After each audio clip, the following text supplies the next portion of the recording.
So I am going to read from the script. And the award reads, presented to Secretary General Jens Stoltenberg for outstanding contributions towards the ideals and principles of maintaining peace and order that are enshrined in the Washington Treaty. Sir?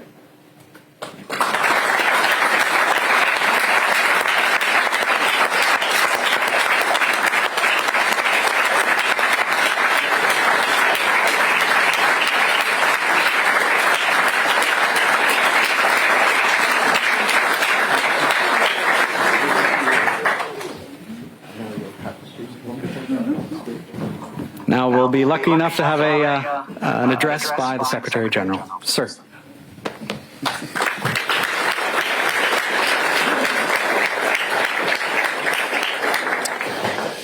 Good afternoon. It's great to see you all. And David, thank you so much for your kind words. Your public service in politics as a minister has really made a difference, not only for Canada but also for NATO. So it's great to see you, and great to meet all of you. Many thanks also to the NATO Association of Canada and the Canadian NATO Parliamentary Association for inviting me to be here today.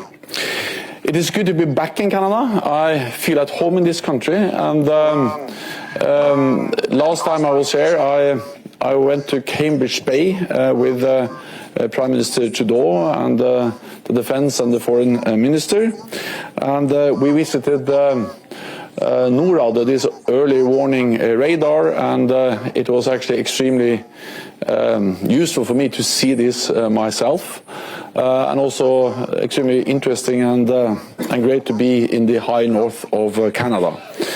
The visit today may be a bit less, what should I say, exciting in the way that it's not in the high north, but at least the climate is actually much, and also very different actually, in the way that it's extremely warm here now. That was not the case up in the high north.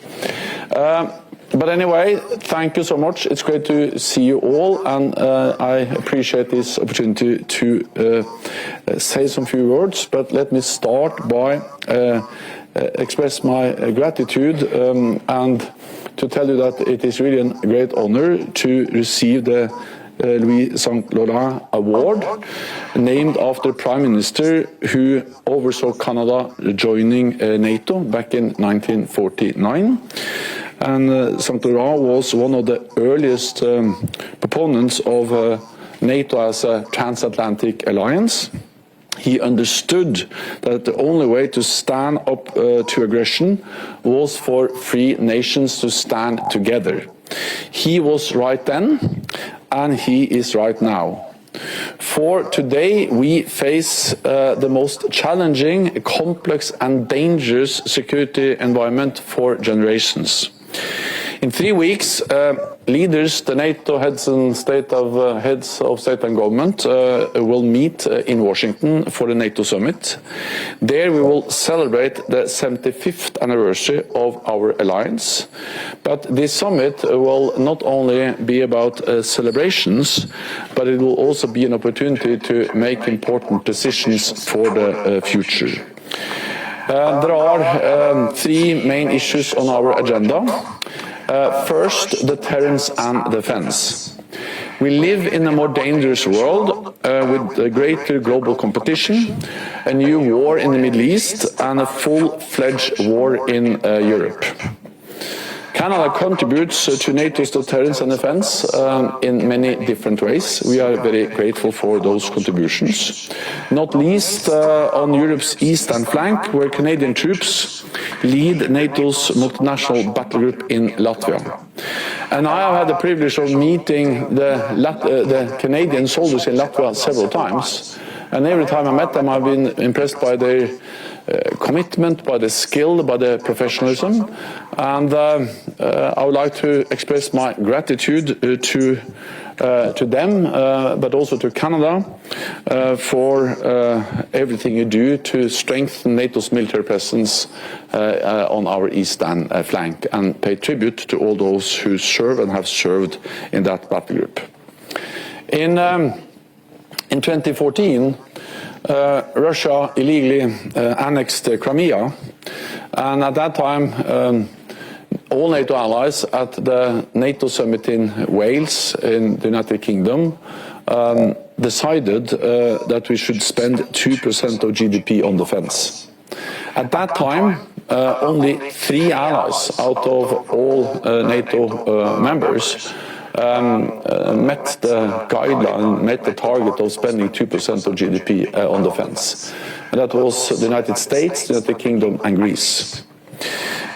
This year, in 2024, 23 allies will spend at least 2% of GDP on defense. Canada is also increasing its defense spending and will add billions over the coming years, including by purchasing high-end new capabilities, modernizing NORAD, and by investing in 5th-generation F-35 aircraft. This is important for our collective security. This will help to further strengthen NATO as a defensive military alliance. At the same time, I continue to expect that all allies should meet the guideline of spending 2%. I know that this is not always easy, because I've been a politician, a parliamentarian and a prime minister for many years, and I know that it's always easier to spend money on health, education, infrastructure and many other important tasks than to invest more in defense. And that's also the reason why, when the Cold War ended, European allies, Canada, reduced defense spending because tensions went down.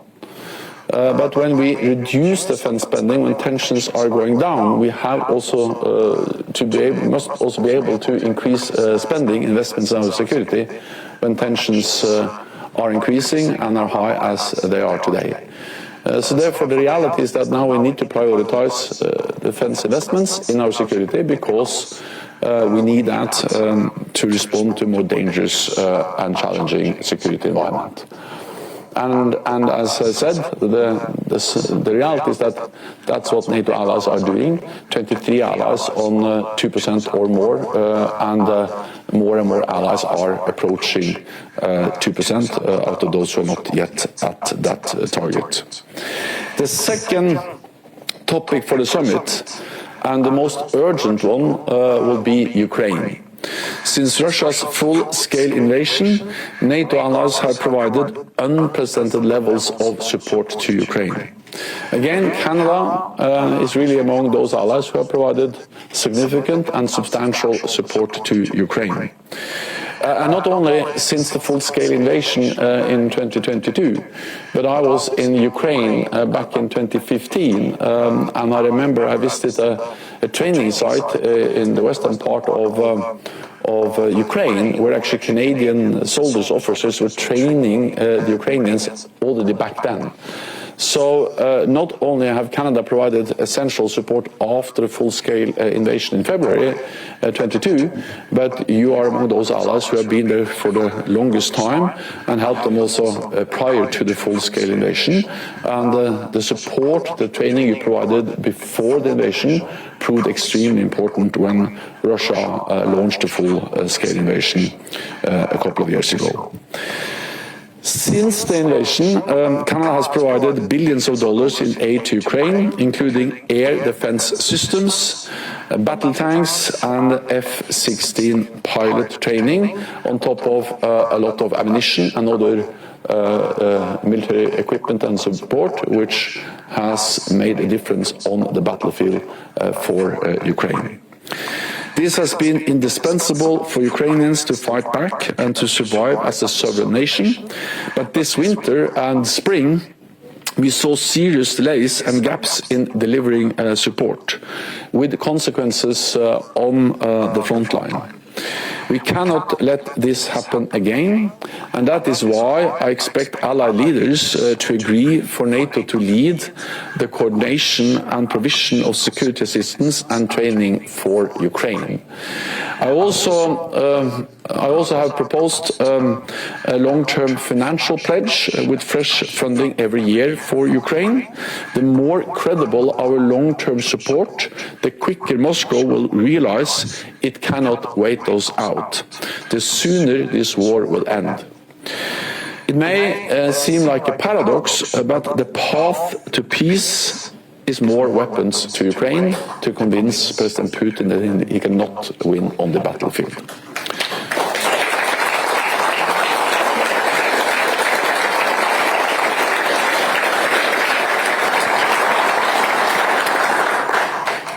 We must ensure that Putin's aggression doesn't pay off today or in the future. That is why we at the NATO summit in Washington next month will continue to bring Ukraine ever closer to NATO membership, so that when the time is right, Ukraine can join without any delay.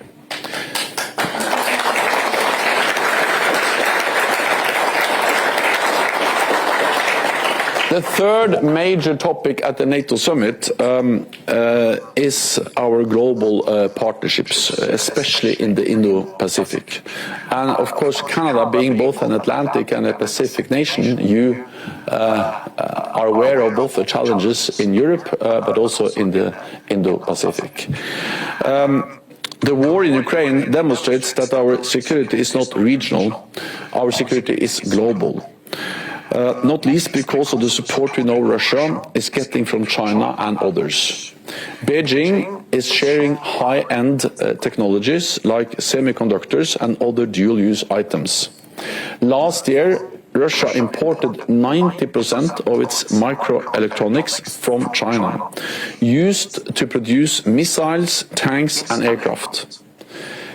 China is also working to provide Russia with improved satellite capability and imagery. All of this enables Moscow to inflict more death and destruction on Ukraine, bolster Russia's defense industrial base, and evade the impact of sanctions and exports controls. Publicly, President Xi has tried to create the impression that he is taking a backseat in the conflict in Ukraine, to avoid sanctions and to keep trade flowing. But the reality is that China is fueling the largest armed conflict in Europe since World War II. And at the same time, it wants to maintain good relations with the West. Well, Beijing cannot have it both ways. At some point, and unless China changes course, allies need to impose a cost. Russia is receiving support from others too. North Korea has delivered over 1 million rounds of artillery shells, and Iran has delivered thousands of deadly Shahed drones. We are deeply concerned that in exchange, Pyongyang and Tehran could receive Russian technology and supplies to help them advance their missile and nuclear programs. The growing alignment between Russia and its authoritarian friends in Asia makes it even more important that we work closely with our friends in the Indo-Pacific. I have therefore invited the leaders, the heads of state and government of Australia, Japan, New Zealand and the Republic of Korea to the summit in Washington next month. Together, we can uphold the international rules-based order and protect our shared values. So, ladies and gentlemen, for 75 years, NATO allies has kept us safe, just as Prime Minister Stoltenberg knew it would. It saw us through the Cold War and the breakup of the Soviet Union, ended ethnic wars in the Balkans, and helped us fight terrorism in the aftermath of the 9/11 attacks and the rise of ISIS. And NATO keeps us safe today, as we prepare for a more dangerous world. Thanks to the collective strength of NATO, we can stand up to authoritarian powers like Russia and China, and make sure that freedom and democracy prevail in Ukraine. And it's through NATO that we will continue to protect our values, our nations, and our 1 billion people. Thank you so much.